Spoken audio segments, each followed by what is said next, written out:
Je n'ai jamais été du genre à exposer ma vie sur Internet, mais ce qui s'est passé ce jour-là m'a marqué d'une manière telle que j'ai senti le besoin de partager. Ce n'est pas pour susciter la révolte, ni pour chercher des applaudissements. C'est simplement parce que je sais que beaucoup de gens ont vécu quelque chose de semblable et se reconnaissent peut-être dans ce récit. C'était un mardi matin ordinaire à São Paulo. J'étais sorti de chez moi tôt, comme d'habitude, vêtu d'un jean, d'une chemise simple et d'une paire de baskets déjà un peu usées. Rien d'ostentatoire, d'autant plus que je n'ai jamais aimé me mettre en avant. Je suis entré dans l'agence de ma propre banque, en centre-ville, avec l'intention de retirer 15 000 $ de mon compte personnel. Rien d'extraordinaire. Mais dès le premier regard de la caissière, j'ai senti que quelque chose n'allait pas. La femme, Luciana, m'a regardé comme si j'étais entré là pour demander un prêt, et non pour retirer ce qui m'appartenait. J'ai remis mon document, j'ai annoncé le montant du retrait calmement, mais elle m'a lancé un regard de travers, a froncé les sourcils et a dit « Ce montant nécessite une confirmation supplémentaire ».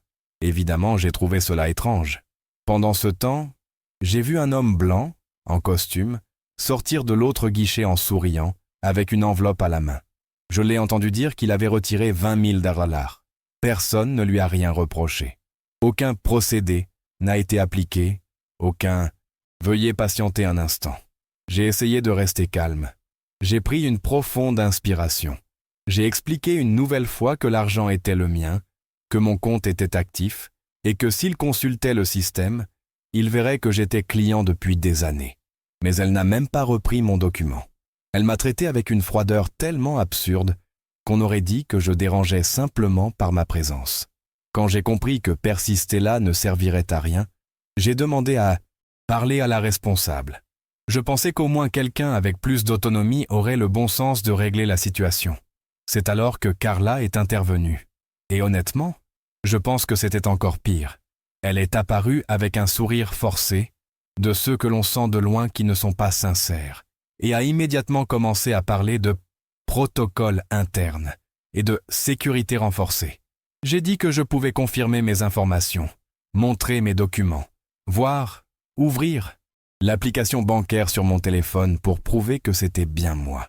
Mais elle ne voulait rien entendre.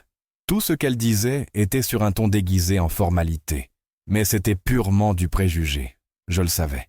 La différence de traitement était trop flagrante pour être une simple coïncidence. Pendant ce temps, les personnes autour observaient tout en silence. Les employés passaient auprès de moi en feignant de ne rien voir. Les clients jetaient un coup d'œil furtif et détournaient le regard. Personne ne se mêlait de la situation. Personne ne posait de questions. Je me sentais rabaissé à chaque seconde, comme si je n'avais même pas le droit d'exister dans cet espace. La responsable a commencé à suggérer que le montant était suspect, que je devais revenir un autre jour, qu'elle aurait besoin d'une autorisation de la maison mère. Une excuse après l'autre. Je suis resté calme tout le temps, car j'ai appris que si on s'échauffe, ils utilisent cela contre nous. Mais, intérieurement, je bouillais, car il ne s'agissait pas seulement d'argent. C'était à propos de la manière dont j'étais traité, comme si j'étais un intrus, comme si ma simplicité d'apparence et ma peau noire justifiaient une méfiance. Le point de rupture est survenu lorsqu'elle a appelé la sécurité. Elle ne m'a même pas donné d'explication. S'est contentée d'un geste discret de la main, et Bruno est rapidement apparu. Un homme blanc, grand, avec cette posture de quelqu'un qui arrive déjà prêt à réprimer. Il m'a regardé de haut en bas comme si j'étais dangereux, et a dit, sans même baisser la voix, « Monsieur, nous allons avoir besoin que vous quittiez les lieux. » Cela m'a frappé comme un coup de poing. Je ne criais pas, je n'étais pas en état de crise, je n'avais rien fait de mal. Je voulais simplement retirer mon propre argent. J'ai demandé si c'était sérieux, si on allait vraiment m'expulser de force simplement parce que je voulais être traité avec respect. Personne n'a répondu. La responsable a seulement croisé les bras et détourné le regard. La sécurité, impassible, a répété la demande. Et puis, pour ne pas aggraver encore la situation, je me suis levé, j'ai rassemblé mes affaires et j'ai été escorté jusqu'à la porte comme si j'étais un voleur. Le pire n'était pas tant de quitter la banque, mais la sensation d'humiliation. Chaque pas vers la porte semblait plus lourd que le précédent. J'essayais de comprendre à quel moment tout cela avait dégénéré.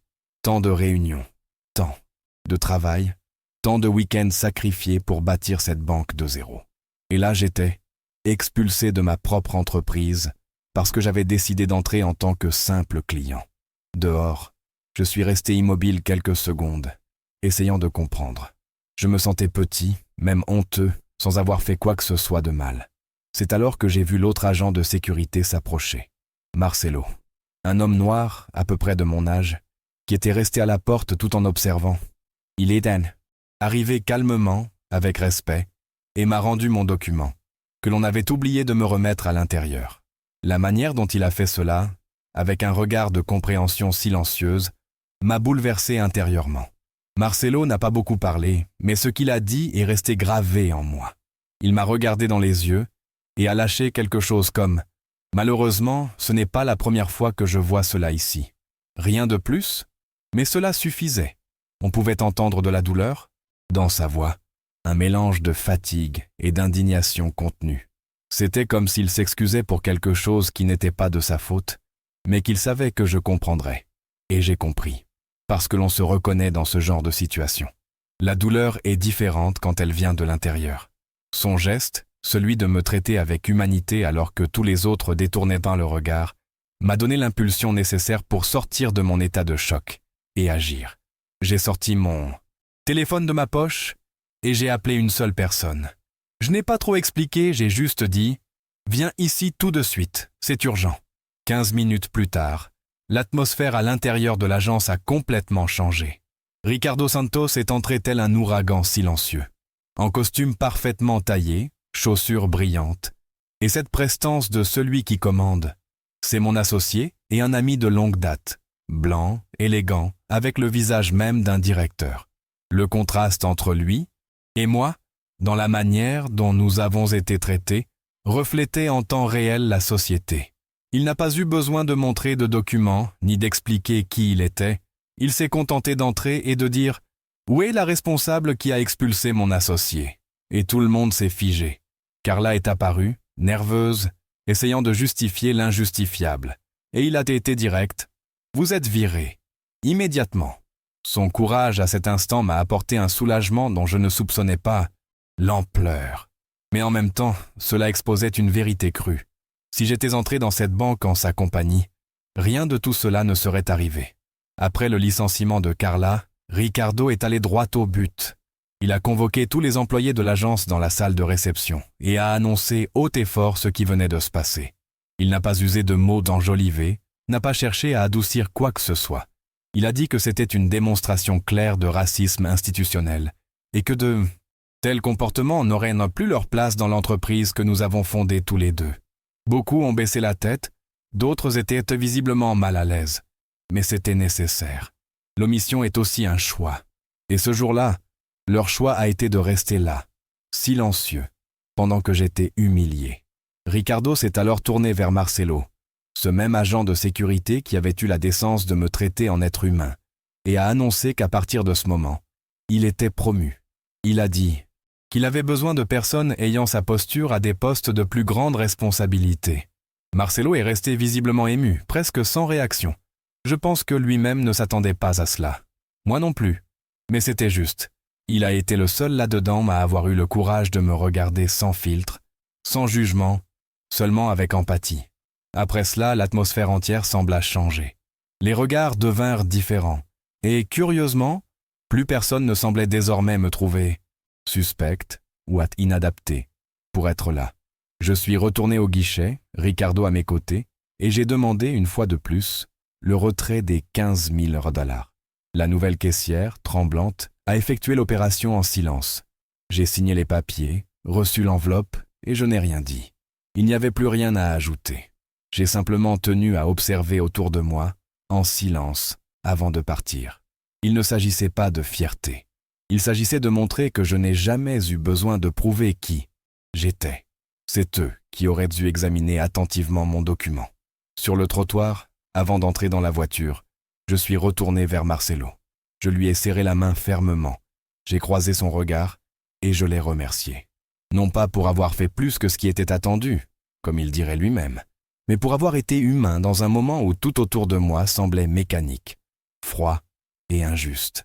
Il a esquissé un léger sourire et m'a dit que cela l'avait également touché, qu'il voyait cela se produire fréquemment, mais jamais aussi ouvertement.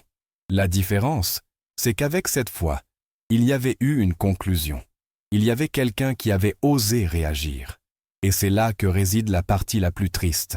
Parce que si je n'étais pas celui que je suis, si je n'avais pas le pouvoir et les contacts dont je dispose, peut-être que ce jour-là s'était terminé avec moi repartant la tête basse, avalant encore une humiliation de plus, comme tant d'autres que l'on apprend à accepter en silence.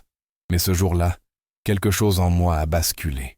Il ne s'agissait pas seulement de justice, mais de visibilité. Combien d'autres, Raphaël, sont entrés et sortis de cette banque sans que personne ne s'en rende compte, sans que personne n'écoute?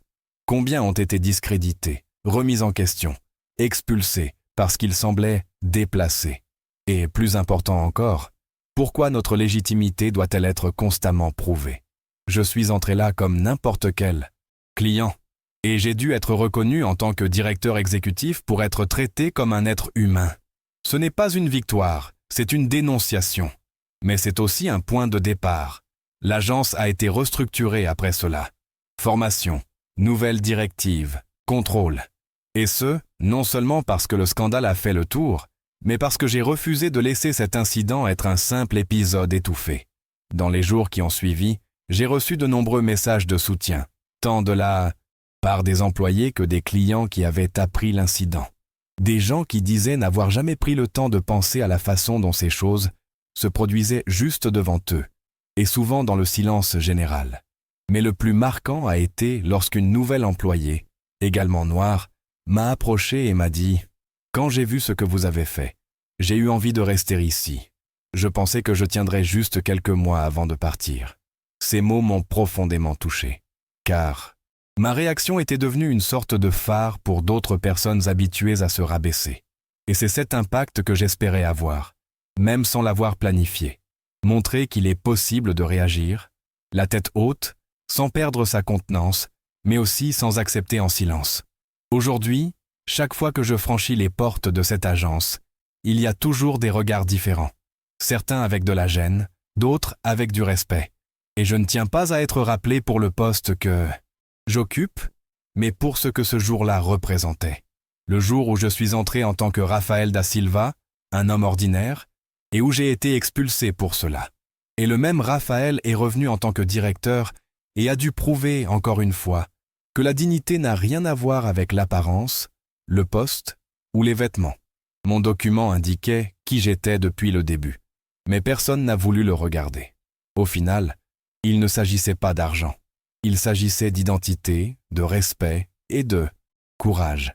Et si un récit comme celui-ci peut faire en sorte que quelqu'un se sente moins seul, ou qu'une personne de l'autre côté réfléchisse à 2 fois avant d'agir par préjugé, alors tout ce vécu en valait la peine. Je ne vais pas mentir. Pendant longtemps, j'ai pensé que j'aurais dû entrer là en costume-cravate, que cela aurait peut-être évité tout cela. Mais j'ai fini par comprendre que cette pensée est justement une partie du problème. Nous ne devrions pas avoir à paraître importants pour être traités avec respect. Je suis entré ainsi parce que c'est comme je suis au quotidien. Simple, discret, les pieds sur terre. Et le fait que cela ait suscité de la méfiance en dit plus sur eux que sur moi. Ce fut un test amer, mais nécessaire. Il m'a montré que nous avons encore beaucoup à corriger, tant à l'intérieur qu'à l'extérieur des entreprises. Et que souvent, le plus grand défi n'est pas d'atteindre le sommet, mais de supporter ce qu'on essaie de vous faire subir une fois que vous y arrivez, tout en continuant à garder les pieds sur terre. Aujourd'hui, quand je repense à tout cela, je ne me souviens pas seulement de l'humiliation. Je me souviens de la réaction. Je me souviens de cet appel. Je me souviens de Marcelo. Je me souviens du tournant. Et, surtout, je me souviens du silence brisé. Beaucoup de gens vivent cela quotidiennement et n'ont personne vers qui se tourner. Alors, si vous avez lu jusqu'ici et que vous avez vécu quelque chose de semblable, je veux simplement vous dire une chose, vous n'êtes pas fou. Ce n'était pas une exagération. Ce n'était pas que votre imagination. Et vous n'avez pas à accepter cela comme normal. Parfois, il suffit d'une attitude pour changer les choses. Et il n'y aura pas toujours un Ricardo à vos côtés. Mais si vous avez le courage de vous lever, même seul, c'est déjà le début du changement. Je suis Raphaël, et ce jour-là, ma plus grande conquête n'a pas été de retirer les 15 000 $, c'est d'avoir retrouvé ma voie.